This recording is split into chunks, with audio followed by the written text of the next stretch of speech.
Pedro from A&P-REACTS. I'm here today with Frederik from Defecto to talk about their brand new album, Duality, is out right now on Black Lodge Records. How's it going? Hi, Pedro. It's going very well. Thank you. Well, I mean, after the circumstances, it's going pretty well. If you looking at this album and looking at the previous records, did you guys change your approach when you went into the studio for this record, or did you kept the same foundation and the same sort of mechanics as you did in the previous two records? It was actually quite different from what we had done previously. Not because we wanted to do a completely different approach, but due to the simple fact that on the previous two records, on Excluded and on Nemesis, most of the songs that we put on those albums, they were written like a long time in advance. So maybe like a couple of years, and in the case of Nemesis, even maybe 4 or 5 years before the album actually came out. Whereas with Duality, it was completely the opposite. We started from scratch. We didn't use any of our previous demos or any of our previous songs. So, you know, just by having to do everything from scratch, that also meant that we ultimately had a bit of a different writing session than we normally do. And that's also why I think that we ended up kind of splitting the album a little bit more in terms of who was writing what. On the first two albums, I didn't write a lot of the music, whereas on Duality, I actually wrote half of the music and Sonny wrote the other half. So it was like a bit more of a split effort in that sense. Do you feel like this album is the logical next step on the evolution of the band based on what you've done in the previous two records? I think so, absolutely. I mean, we've always been fond of, you know, experimenting with everything as much as we could and as much as made sense for us. And I think Duality does that a lot as well. We kind of, you know, hint at it with the name Duality, that there is kind of a duality in the music and in the lyrics. And I think the music has evolved for us because we have also evolved as people. You know, like I said, a lot of the songs that were on Nemesis and on Excluded were actually kind of old in terms of our history. However, Duality is much more recent. So a lot of the songwriting is much more maybe up to date with the stuff that we write now, the stuff that we listen to, the stuff that we enjoy now. So I think it's very much the next natural step for us to go in this direction where we, you know, we both have a lot of stuff that kind of hark back to the first albums, and then we have some stuff that is completely different, which kind of reflects some of the newer stuff that we like writing and that we like playing, etc. Outside of the approach that you guys took and that feel that you have that this album is perhaps a more accurate current representation of where you guys are now, is there any other unique element of this record that you can point out? Ooh, well, I mean, it feels unique because we, the couple of months leading up to the final recordings, we built a new studio, or rather Niklas Sonne, he built a new studio. So this is the first album that was completely recorded in our own studio here in Denmark, whereas on the previous albums, we've been recording in various different locations, right? So I guess that makes it a little bit unique to me. And then also what I said before, the fact that we have kind of split the music, the writing, so that it was just as much me as it was Niklas that wrote these songs. I mean, that is also a unique thing for this album compared to Excluded and Nemesis, which had Niklas Sonne as the primary songwriter for all the songs, basically. You touched a little bit on the duality of the record. What other dualities? Because I discovered as I was listening to this album, there was a lot of dualities built into the album in terms of the vocals, the song structures, the creation of the record. But what dualities do you see coming to the forefront when you're listening to this album? I think, well, like you mentioned, the songwriting itself, I think there's a lot of opposites and maybe even plurality more than duality in some sense, right? Because there's a lot of different elements, a lot of different expressions. And that came very natural to us. It actually wasn't something we planned out. We, when we started writing music, It took us a little while. Like, I think after a year of writing, we ended up having something like 30 or 40 songs that we had finished into like, playable demos. And at that point, we sat down and we listened to it, and we had to figure out, so what do we want to put on this album? And we noticed immediately that there was this sense of duality in these songs. There was a lot of stuff that was very kind of dark and heavy. There was a lot of stuff that was more optimistic or more positively sounding and more melodic. So at that point, we just kind of decided that we should, instead of, trying to fit the album into one particular expression, like one sound, we thought that we should just lean into these, like the diversity of the songs, and just go with that and just make that the theme of the album, because we find it really cool that we have these different sides to us, right? It makes the music new to us. It makes it exciting to play, because we challenge ourselves, and I guess maybe we also challenge our listeners a little bit. But all of that is what makes it fun to be a musician, right? So that's where the theme of duality came from. The guitar. I want to ask you about the guitars, because I felt the guitars on this album, they were very diverse but very rich. They had great life, great depth to them. How would you define the overall guitar sound on this record? I think, well, first of all, I have to give credit to Niklas, because he's the guy that ended up mixing the entire album and mastering it, and he's really, really good at making great guitar sounds. And a lot of the sounds that you hear on the album is actually something that Niklas ended up kind of, I came in with what I wanted to sound like. I said, okay, I want to play on this guitar. I want to have this kind of mix between an old school and a new, like a more modern metal sound. And then he had dialed up something on his amps, and then we went with that, and he made something that sounded really cool.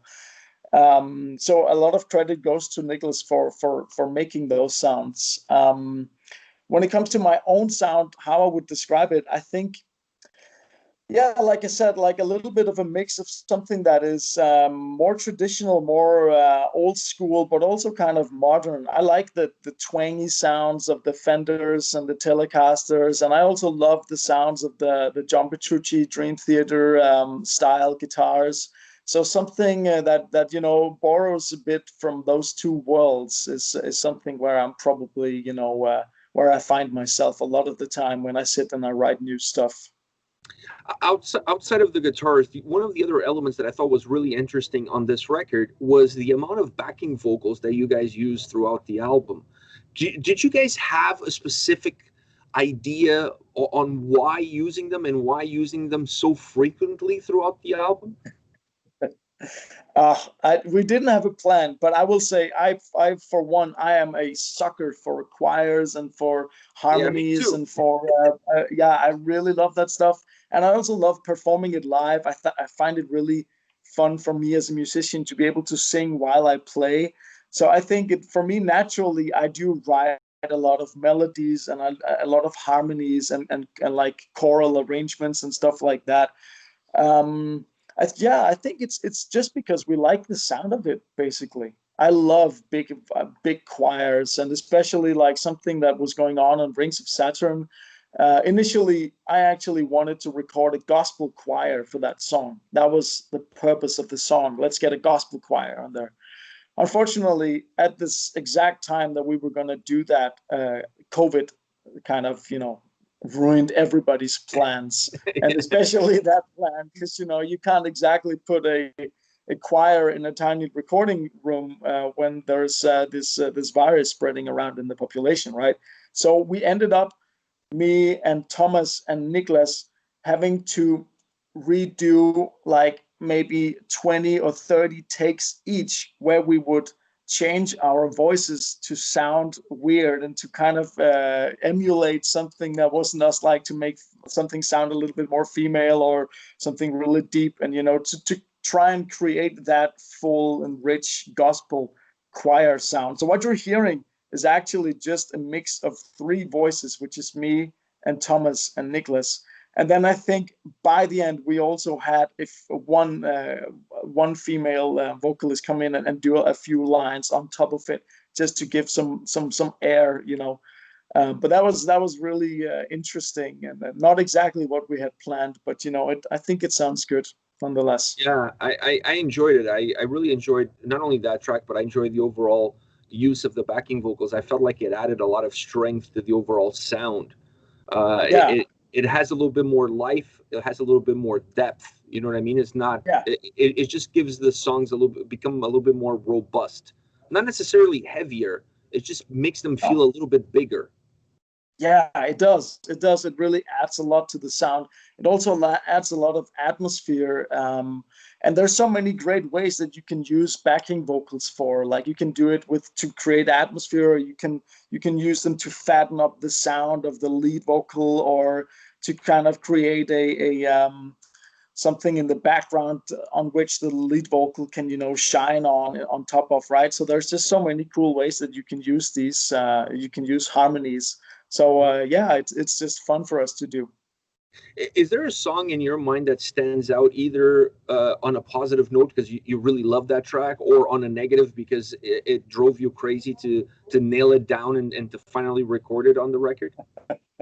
Oh shit. um I'll mention two. I'll mention a positive and a negative one. So let's do the negative one first. I think the one that was the hardest for me to finish, and I'm only talking on behalf of the songs I wrote here because it's different with Niklas. The hardest one for me was definitely Untamed.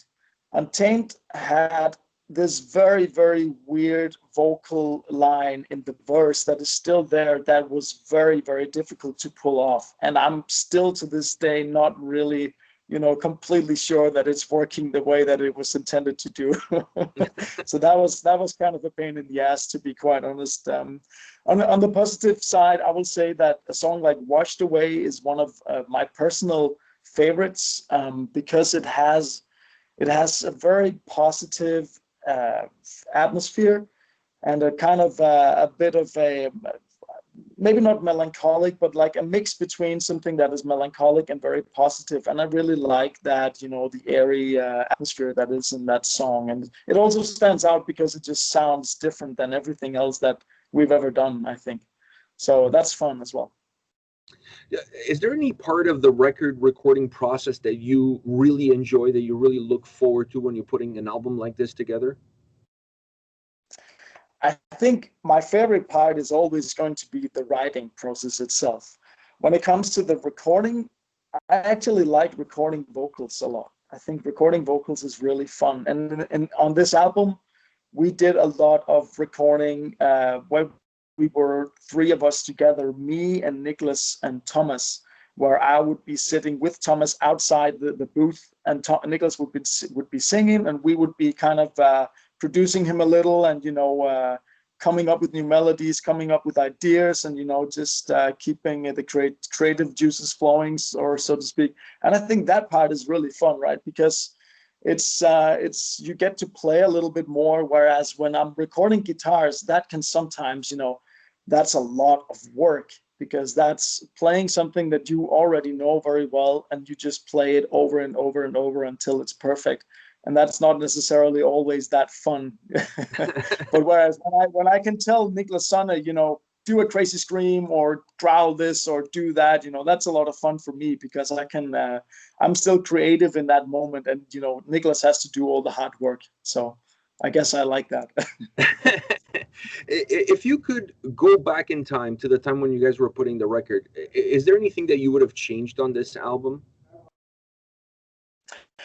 I don't think so, because I think that the album is just as natural as it could be. It is what we are at this point in time. So I think I'm actually very happy with what we ended up with. So I don't think I could, if anything, I would have wished that maybe we could have started a little bit earlier, or that we wouldn't have had to deal with all of these turbulent things that are happening right now. But I mean, apart from that, I'm actually very happy with the product, and I think that it represents us very well. What we are right now, what we like to play, and what we want to do. Well, now that the album is out, the album came out October 23rd on Black Lodge Records. Uh, how do you feel this record is being received by the fan base? Are you happy with the feedback that you've been getting back? I'm actually overwhelmed at how positive people had been. I mean, not that I had necessarily expected anything different, but I knew that there was going to be some songs on the album that probably might push some people away or might make them think that we were trying to be something that we weren't, even though, like I said, it was very natural what is on the album. But in general, we've gotten amazing feedback from like pretty much everybody we've talked to. There's always going to be some reviews that don't like it, and we completely understand that, and you can't expect that everybody will like what you do. But no, I mean, people have been very great to us, I guess, in that regard. So we're absolutely thrilled to have such great feedback coming from our fans and from people in general. One last question for you. So now the album is out. The pandemic is also out. Everything is out right now. And there's not much that you guys can do in terms of touring or playing or supporting this album. So as you start to look perhaps a little bit more into the future with this album in hand, what is the future for the band? What is the future for Defecto? It's actually interesting because we have been touring a lot this past month. You wouldn't think it. But the thing is, we're doing a thing in Denmark that very few bands get to do, and we're very lucky that we get to do this. We actually play concerts in front of elementary schools and kids in schools. So we tour around Denmark. We've been playing 33 concerts since the beginning of, or the end of September. So we've been very active. Yeah, exactly. You wouldn't think so, but we've been playing a lot of concerts. So I mean, in these times where we can't go moshing with the kids. Oh, there would be. There would be if it wasn't for Corona, I'm sure. They're not allowed to. No, we kindly ask them to not mosh and to not throw the chairs and to not scream at the teachers before we play. But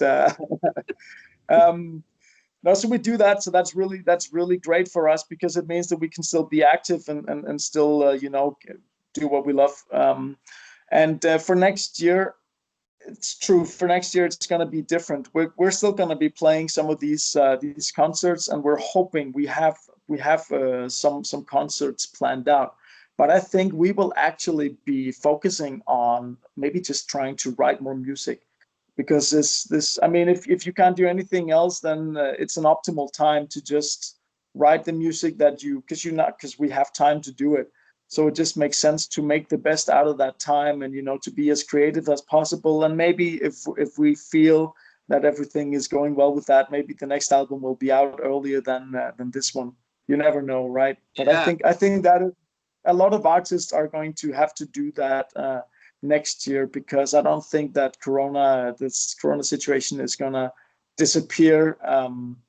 Probably not until 22 or 23 or something like that, right? I agree with you. I think there's going to be a lot of coronavirus-inspired albums. Yes, absolutely. In the near future. I mean, not necessarily that the album will talk about the virus, but the fact that we can't go anywhere and we're stuck in this really weird situation perhaps will make a lot of artists reevaluate their surroundings, and from there will come the inspiration for a new record. I mean, what happens if you take an artist and you kind of you put him in his apartment and you tell him he can't leave and it's really depressing outside? I mean, some music has to come out of that, right? I don't think that. So I think you're absolutely. If the music will be good or not, that's a separate question. But definitely something will come from it. Definitely. I can't imagine anything else. Yeah. I agree with you. Well, Frederik, thank you very much for your time today. I really appreciate it. Best of luck with the album. Once again, the record is out, Duality, on Black Lodge Records. And once again, thank you very much for your time. Thank you so much for having me. It was a pleasure talking to you. And I hope I get to talk to you again one day. Yeah, me too. Well, hopefully we'll talk soon. Hopefully. Take care. You too. Bye.